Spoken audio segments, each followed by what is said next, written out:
السلام عليكم ورحمة الله وبركاته. الحمد لله رب العالمين والصلاة والسلام على أشرف الأنبياء والمرسلين وعلى آله وأصحابه أجمعين.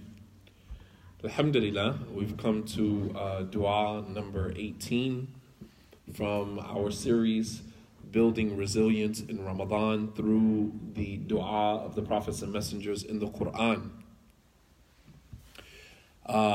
We come to dua number 18 in our series, and this means that we miss one dua, which would put us at dua number 19, which means that tonight is the 20th night of Ramadan. All right, the 19th day, the 20th night of Ramadan. All right, so alhamdulillah, tonight begins the first of the last 10 nights of Ramadan.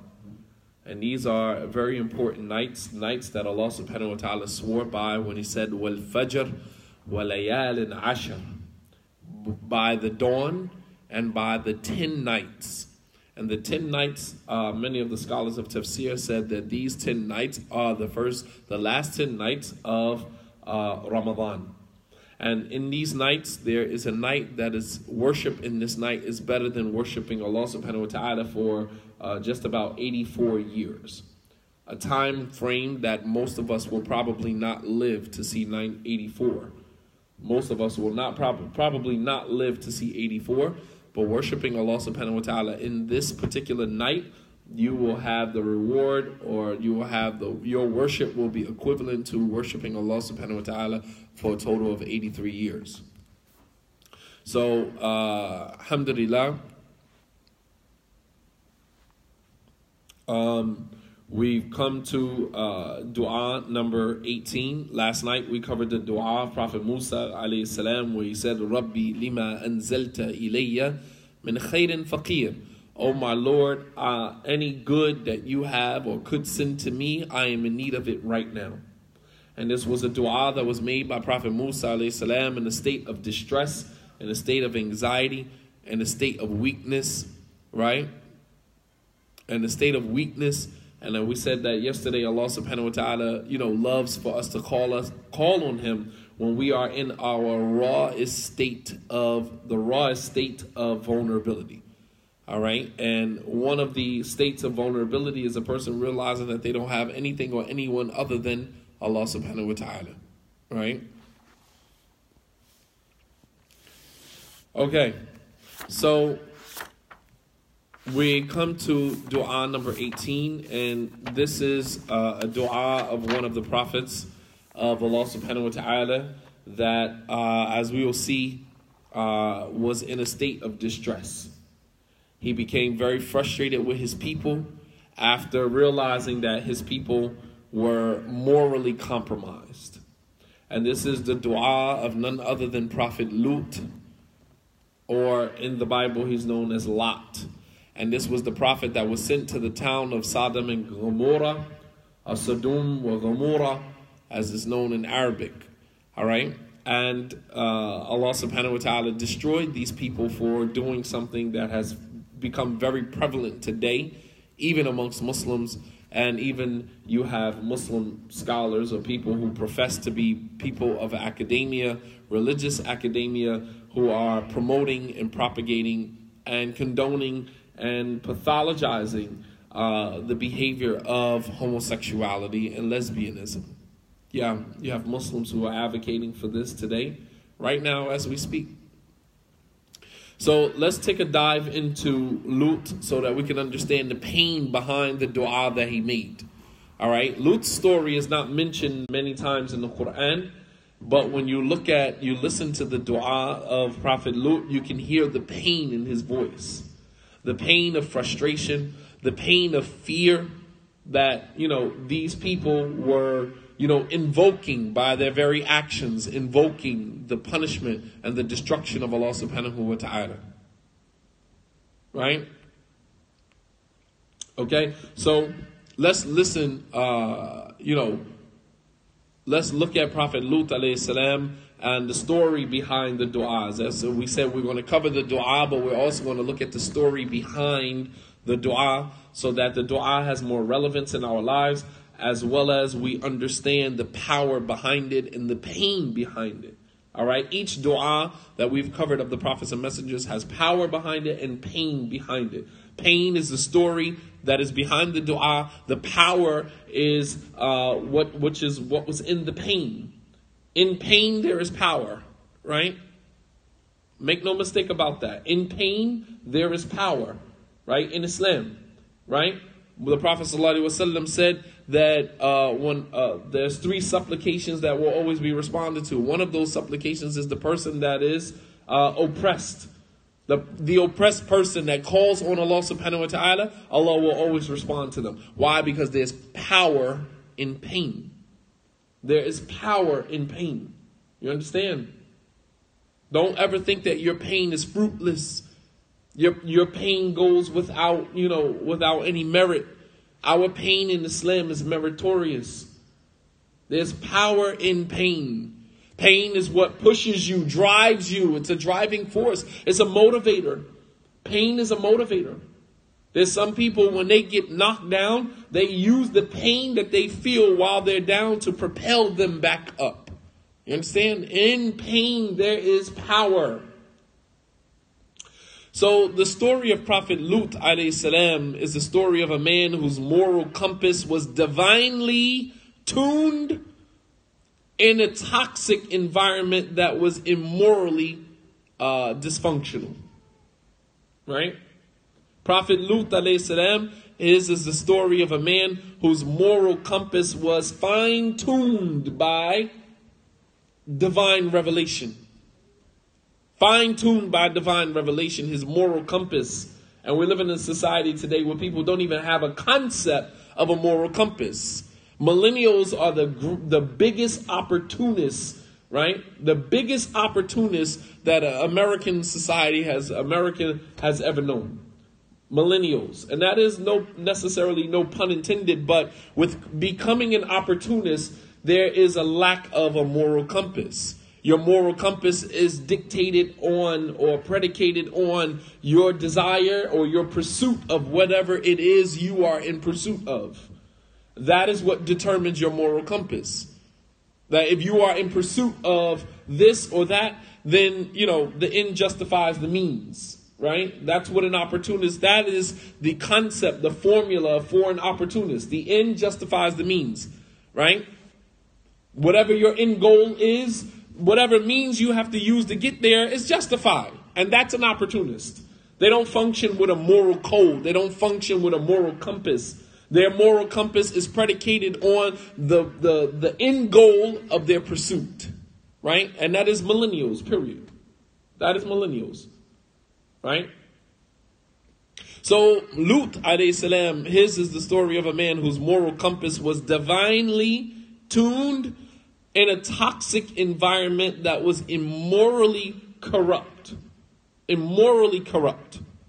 And like any environment that is toxic or dysfunctional, it becomes infectious, right? It becomes infectious. Like it infects anybody that is around or living around that type of environment. All right? The Prophet ﷺ said about the believer that he should not live so close to, in proximity to the disbeliever, right, that you can see their campfire, right? These were people of the desert, so a lot of their references were references that were connected to, a lot of their references are connected to living in the desert. So the Prophet ﷺ, a lot of his references, a lot of his metaphors would be connected to someone who is familiar with the desert, someone who was a shepherd, familiar with sheep herding, right? These are a lot of his references because that is his cultural, that is his cultural background, right? We got to understand the cultural context of the Prophet ﷺ's comments and statements. So, like any environment that is toxic or dysfunctional, right, it becomes infectious, meaning it begins to infect anyone that is living in that environment, polluting anyone and anything that lives in close proximity to that environment, right? And that environment could be your neighborhood. It could be your society. It could be your country. It could be your household, because our household is our immediate environment. So the home that you are growing up in is your immediate environment, and it is one of the greatest influencers in our lives. The homes that we grow up in, our mothers, our fathers, uncles, grandfathers, cousins, everybody that household, governs. That is our immediate environment. And that immediate environment has such an impact on who we will become later on in our lives. Absolutely. You want to look at why a person is the way the way they are right now in their lives? Look at the household they came from. Look at the environment, the immediate environment that they grew up in, because that is what helped to mold, shape, and mold them into who they become later on. All right? So the Prophet ﷺ said that the believer should not live in such close proximity to the disbelievers that you can see their campfire, because now it begins to influence their lifestyle, begins to influence your lifestyle. And as Muslims, our moral compass is there. It's intact, or it should be intact, right? We should have a moral compass. As a Muslim, if you don't have a moral compass, I literally highly doubt your Islam. I highly doubt your Islam, because our entire religion is based upon morality. The Prophet ﷺ said, إِنَّمَا جِئْتُ لِأُتَمِّمَ مَكَارِمَ الْأَخْلَاقِ. The book that I just wrote about, the Prophet ﷺ said, I have only come to perfect moral character. The Prophet ﷺ said, "Man faqaka fil khuluq, faqad faqaka fil deen, li'anna ad-deen kulluhu khuluq." The Prophet ﷺ said, anyone who manages to surpass you in good character has indeed surpassed you in religion, because the religion is good character.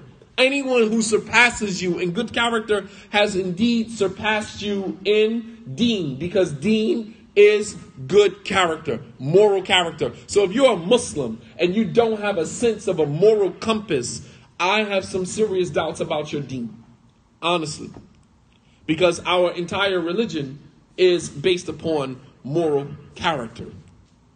All right, so just like any environment that is toxic or dysfunctional, it becomes infectious, polluting everything and everyone around it, right? If you are living at home with someone, it could be your spouse. If your spouse is toxic, if your spouse carries with him or her an atmosphere of dysfunction, how long do you think you're going to live in that environment and you're not going to be before you become infected by that? Right? Before you become infected by that. Allah subhanahu wa ta'ala says in the Quran, just to give you, some backstory about how environments, we are products of our environments. Allah subhanahu wa ta'ala says in the Quran, وَالْبَلَدُ الطَّيِّبُ يَخْرُجُ نَبَاتُهُ بِإِذْنِ رَبِّهِ. And the land that is good, land that is fertile, it produces its fruits and its vegetables by the permission of its Lord. Because it's good, it's fertile land. He said, وَالَّذِي خَبُثَ لَا يَخْرُجُ إِلَّا نَكِدًا. And the land that is infertile, the land that is corrupt, the land that is corroded, the land that is polluted, it will scarcely produce anything. It will not produce anything of benefit. All right? So when we start talking about land, we start talking about environments, right? And you are a product of the environment that you are living in. We can't expect children to come to school, for those of us who are teachers and school administrators, right? We can't expect children to come to school and function like good little children when they come from some of the most dysfunctional, morally polluted homes on the face of our planet. And then these children come to school and we have all of these great expectations about these children. Muhammad, sit down. Abdullah, stop talking. Did you just say what I think you said? Go stand in the corner. Go downstairs to the principal's office. You got to understand the environments that these children come from. The turf that they come from is polluted. As Ibn al-Qayyim rahimahullah ta'ala said, إِذَا تَأَمَّلْتَ فَالْفَسَادِ فِي الْأَوْلَادِ تَرَى أَكْثَرَ الْفَسَادِ فِي الْأَوْلَادِ مِنْ قِبْلِ آبَاءِ. All right, Ibn al-Qayyim rahimahullah ta'ala, he said that if you pay attention to the corruption of any child, you will find that most of the pollution and the corruption of the children comes from their parents. Comes from their parents. The homes that these children came out of will tell you a lot. You understand? So, as administrators, as teachers, we have to understand that what you see in front of you is just a product of the environment that they came from. We're, badgering the children and beating up on the children verbally and emotionally, trying to mold them and shape them into being what we believe is a good specimen of a good student. When in fact, number one, that's your perception of what a good student is. And number two, that child may not live up to your expectation because they have a plethora of challenges waiting for them the moment they leave your classroom. You understand? The moment they leave your classroom, they have a plethora of challenges waiting for them. We're at school trying to teach the children good morals and values. And the moment they leave the school, they got, disobedient parents coming to pick them up, blasting music, smoking cigarettes. Got his girlfriend in the car. You coming to pick your children up from Islamic school and you got your girlfriend in the car. Come on, man. Come on. On top of peer pressure. So this is why the hadith of the man who killed 99 people, if you go back to that hadith, the hadith of the man who killed 99 people, when he went to the scholar and he said to the scholar, I killed 100 people, because at this time he had killed 100. And he said to the scholar, I killed 100 people. فَهَلِّ مِن تَوْبَةٍ, can I repent? And the scholar, he said to him, مَا يَحُولُ بَيْنَكَ وَبَيْنَ تَوْبِ إِلَى اللَّهِ, what can come in between you and your repentance to Allah? Meaning nothing can stop you from repenting. But he gave him some advice. Listen to his advice. He said, انطلق إلى أرض كذا وكذا. He said, leave here and go to this particular environment. Right? Go to this particular environment. He said, فَإِنَّ بِهَا أُنَاسٌ يَعْبُدُونَ اللَّهِ. He said, there you will find people worshiping Allah. فَعْبُدِ اللَّهِ مَعَهُمْ. Go worship Allah with them. Go worship God with those people over there. He said, وَلَا تَرْجِعْ إِلَى بَلَدِكَ هَذِهِ. And do not return to this environment of yours. فَإِنَّهَا أَرْضُ السُّوءِ. This is an evil place. This is the place where you committed your crimes. This is the place where you committed 100 murders. Why would you ever come back to this place? Why would you ever come back to this place? Obviously, this place is permeating with triggers for you. This land, this environment is a trigger for you. Don't come back to this place. Innaha ardu su. It is an evil place. It is a wretched, immoral place. This is the place where you committed 100 murders. We are made of clay, and therefore we get shaped by our environments. Very, very profound. Very, very profound. Thanks for sharing that. MashaAllah. Very profound. We are made from clay, and therefore we are shaped by any environment we find ourselves in. Very profound. MashaAllah. Way to make that connection. All right, so understand that, he told him, do not come back to this place. This is the place where you committed the 100 murders. Go to this particular land. There are people worshiping Allah. Go there and be with them. All right, so we are responsible for the environments in which we find ourselves in and the influences that we allow to impact us, and the lands that we depart from this world in are the lands that we are going to be questioned about. Did you know that? When the angel of death comes and takes your soul, right? When the angel of death comes to take your soul, the land in which the angel of death extracts your soul from your body, the place where your body lands, that part of the earth that your body is going to go back into, you are going to be questioned about that place. Absolutely. Allah subhanahu wa ta'ala says in the Quran, مِنْهَا خَلَقْنَاكُمْ وَفِيهَا نُعِيدُكُمْ وَمِنْهَا نُخْرِجُكُمْ تَارَةً أُخْرَى. Allah subhanahu wa ta'ala says, from the earth we created you, to the earth you will return, and from the earth we will resurrect you once again. The place in the earth where you die, you are going to be questioned about that place. Think about people who die in places that they had no business being. Your soul departed from your body at the time when you were in a place where you had no business. You was in a car with someone you had no business. You was in a bed with somebody you had no business. You was in the house of somebody you had no business. You were in an environment that you had no business. You flew out to Las Vegas. You flew out to Puerto Rico. You flew out to the Dominican Republic. You flew out to here, and all in pursuit of something that was haram, and your soul just so happened to depart from your body while you were in an environment that you had absolutely no business being. You will be questioned about the land in which you die, which is why Allah subhanahu wa ta'ala says at the end of Surah Al-Luqman, وَمَا تَدْرِي نَفْسٌ مَاذَا تَكْسِبُ غَدًا وَمَا تَدْرِي نَفْسٌ بِأَيِّ أَرْضٍ تَمُوتُ.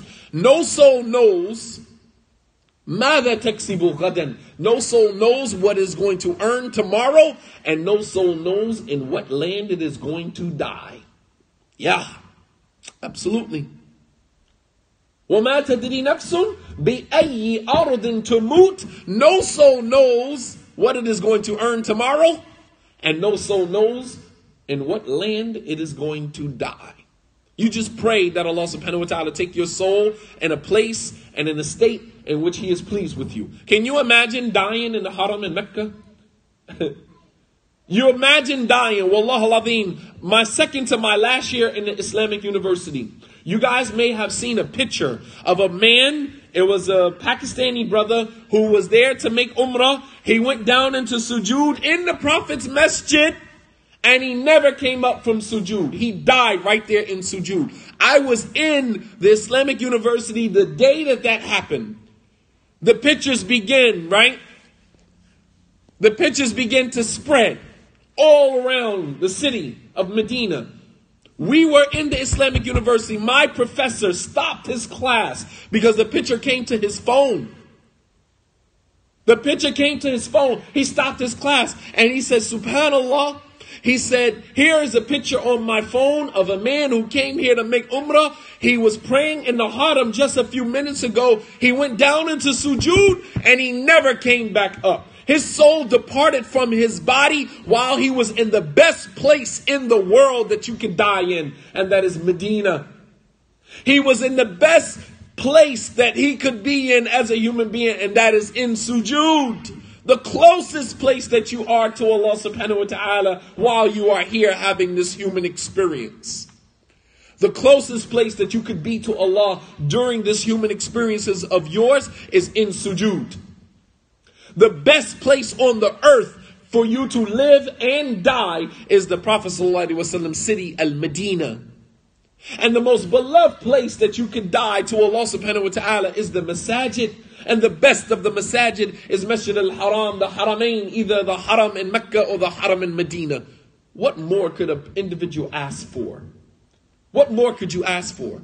Versus you taking a trip to the Dominican Republic to go get your party on and go sleep with some foreign women that you can come back to America and nobody will ever know what you did behind closed doors. Right? Nobody will ever know what you did. And your soul decides, Allah subhanahu wa ta'ala decides that your soul departs from your body while you are in that land there to do something haram. I feel sorry. I really do. And we pray that Allah subhanahu wa ta'ala, He makes our best deeds our last deeds. We pray that Allah subhanahu wa ta'ala يَجْعَلْ خَيْرَ أَعْمَالِنَا خَوَاتِيمَهَا. that Allah subhanahu wa ta'ala make the best of our deeds the last of our deeds. The last things that we do in this world before our soul departs from our body is the best thing that we could ever have done in this world. So we are responsible for the environments in which we reside. We are responsible for the environments and where we reside and how that environment influences us. And we are responsible for how and what land our souls depart from our bodies. Allah subhanahu wa ta'ala says in the Quran, listen to this carefully. Allah subhanahu wa ta'ala says, الَّذِينَ تَوَفَّاهُمُ الْمَلَائِكَةُ ظَالِمِي أَنفُسِهِمْ قَالُوا فِيمَا كُنْتُمْ قالوا كنا مستضعفين في الأرض قالوا ألم تكن أرض الله واسعة فتهاجروا فيها وأولئك مأواهم جهنم وساءت مصيرا. Allah subhanahu wa ta'ala says, those whom the angels take their soul in a state of sin. Those whom the angels, when they extract their soul from their bodies, they extract their soul from their bodies while they're engaged in sin. Right? The angels ask them, قَالُوا فِيمَا كُنْتُمْ, in what state are we taking your soul? In what state are we taking your soul? قَالُوا كُنَّا مُسْتَضْعَفِينَ فِي الْأَرْضِ. They will say in their excuse that we were weak and oppressed in the earth. We couldn't leave. We live in a drug-infested environment and there's nowhere for me to go.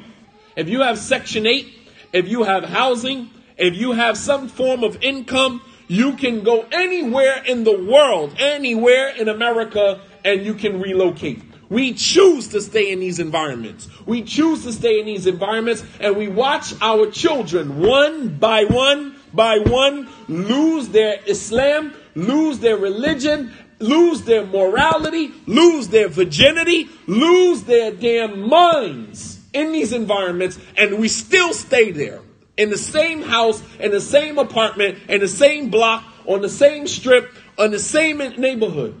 And we will not move to save our lives, not to save our religion, not to save our children. We see one child after another lose their mind, lose their religion, lose everything. Meanwhile, we show up to the masjid with our white thobe on. We still okay. Now, you not okay. If your children, one after one after another, lose their entire deen, meanwhile, you show up at the masjid with a white thobe on, and you still talking about you on the haq, you Salafi, you this, you that, and all your children are astray, something is inherently wrong with you. Something is wrong with you. You don't get to sit from a place of privilege, pop up at the masjid with your white thobe on, talk about what this sheikh said and who you don't take from. MashaAllah, tabarakallah. Meanwhile, every single one of your children is astray. You talking about this brother is astray, I don't take from him. Dude, your children are astray. Your children are astray. How about that? You talking about, I don't take from him, he's astray. The scholars warned against him, and I don't take from him because he's astray. Your children are astray. How about that? How about that? And that's real talk. Some of these same individuals who profess to be on this haq, right? Your children are some of the biggest drug dealers. Your children, born and raised Muslim, came out of your house. That's not to say that that can't happen to anybody. Wallah al-Azim, any one of us could be guilty of that. That could happen to any one of us. That could happen to any one of us. But when it happens to us, we feel sad for our children and we don't parade around, in our sense of, self-righteousness, acting as if everything, like we got it all figured out. That could happen to any one of us. But we're not parading around like we got it all under control. Meanwhile, your whole family is dysfunctional from top to bottom. So Allah subhanahu wa ta'ala says the angels will say to them when they take their souls in the state that they take them in, the angels will ask them, wasn't Allah's earth spacious? Alam takun ardullahi wasi'ah? Right? Wasn't the earth of Allah spacious? Couldn't you have gone anywhere? And so the fear of every parent is to lose their child or their family member or their spouse to the environment in which they live. And Prophet Lut alayhi salam was sent to a people who no one before them had ever engaged in practice in the types of behaviors that they were engaging in. Before Prophet Lut, nobody on the face of this planet had ever practiced homosexuality or lesbianism, or to even be more frank, to practice sodomy. In the Bible, they are referred to as sodomites, because the action that they are doing of a man going into the back of another man, it is called sodomy. We've cushioned the term by calling them homosexuals, right? We've cushioned the term by saying that they're homosexuals. We cushion the term by saying LGBT community. When in fact, if we were to use the terms of the Bible, you are referred to as a sodomite. Someone who practices sodomy. A man who practices sodomy with another man. That's the term that the Bible uses. All right? No one prior to the people of Lut ever practiced this behavior. So for people who say, oh, they were born like this. What about the people who came before Prophet Lut? Nobody was ever born like that. Nobody was ever born like that. All right, and Allah subhanahu wa ta'ala says, وَلُوطًا إِذْ قَالَ لِقَوْمِهِ أَتَأْتُونَ الْفَاحِشَةَ مَا سَبَقَكُمْ بِهَا مِنْ أَحَدٍ مِنَ الْعَالَمِينَ. And remember when Lut said to his people, oh my people, do you go into and practice an act of immorality, مَا سَبَقَكُمْ بِهَا مِنْ أَحَدٍ مِنْ الْعَالَمِينَ, that no one before you had ever practiced this. No one prior to the people of Lut ever engaged. And this is for all of those who claim that they were born this way, that this is some type of, genetic mutation. This is some type of, gene, no, it's nothing genetic about that. Unless you are eating genetically modified food and therefore you become genetically modified, and that genetically modified food is beginning to disrupt and create dysfunction going on inside of your body, which causes you to incline towards that type of immoral behavior, then yes, you were born that way. Yes, you were born that way, and you can blame your parents for eating all of the genetically modified foods. You can blame your parents for not cleaning out their colons. You can blame your parents for not getting rid of the parasites out of their bodies through which they have passed on to you as their children, and they begin to create some type of dysfunction with your genes, with your biological makeup. Then in that case, yes, you were born that way. But from Allah subhanahu wa ta'ala, from the way that God created you, no, you weren't born that way. That's a choice.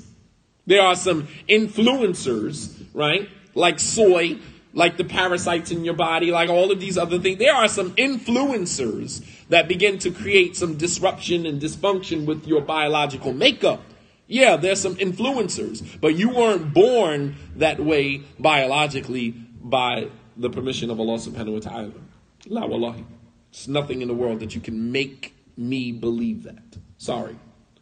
No one before Prophet Lut ever engaged in this behavior. And then Lut said to his people, before we conclude, he said, إِنَّكُمْ لَتَأْتُونَ الرِّجَالَ شَهْوَةً مِّن دُونِ النِّسَاءِ بَلْ أَنْتُمْ قَوْمٌ مُسْرِفُونَ. Do you go to the backs of men, right? And yes, this is a real, Sister Monica, this is real innovation. This is real innovation. Absolutely. It was never done before.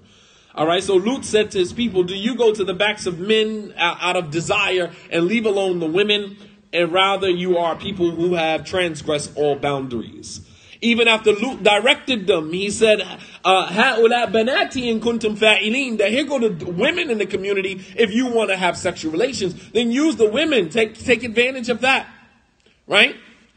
And they refused. They said to Prophet Lut, قَالُوا لَقَدْ عَلِمْتَ مَا لَنَا فِي بَنَاتِكَ مِنْ حَقٍّ وَإِنَّكَ لَتَعْلَمُ مَا نُرِيدُ. They said to Prophet Lut, we don't want women. You know what we want. And what they wanted was the two angels that Allah sent down to Prophet Lut alayhi salam to inform Prophet Ibrahim that he was pregnant with that his wife was pregnant with his second son, Ishaq, and to inform Prophet Lut that he was going to destroy the entire town of Sodom and Gomorrah, and to take his family and to leave. That was the purpose of the angels. But the angels came down in the form of handsome men. So the people of Lut, they said to Lut, when he directed them to go to the women, they said, no, we have no desire for the women. لَقَدْ عَلِمْتَ مَا لَنَا فِي بَنَاتِكَ مِنْ حَقٍّ. We have no desire for the women in your community. إِنَّكَ لَتَعْلَمُ مَا نُرِيدُ. That you know full well what we want. And they wanted the two angels who came in the form of men. And when Lut reached the point where he reached the conclusion that he could no longer affect change within these people, that these people were immorally compromised, and that they would not yield to reason and intellect, Lut, he supplicated with the dua that we're going to make tonight, and that was Rabbi najjini wa ahli mimma ya'malun. Rabbi najjini wa ahli mimma ya'malun. Rabbi najjini wa ahli mimma ya'malun. Rabbi najjini wa ahli mimma ya'malun. Oh my Lord, save me and my family from what these people are doing. And this is a dua that we need to make now, because this stuff is permeating in our society, even within our ranks as Muslims. Rabbi najjini wa ahli mimma ya'malun. Oh Allah, keep me and my family free and save us from the actions of these individuals, or what they are doing.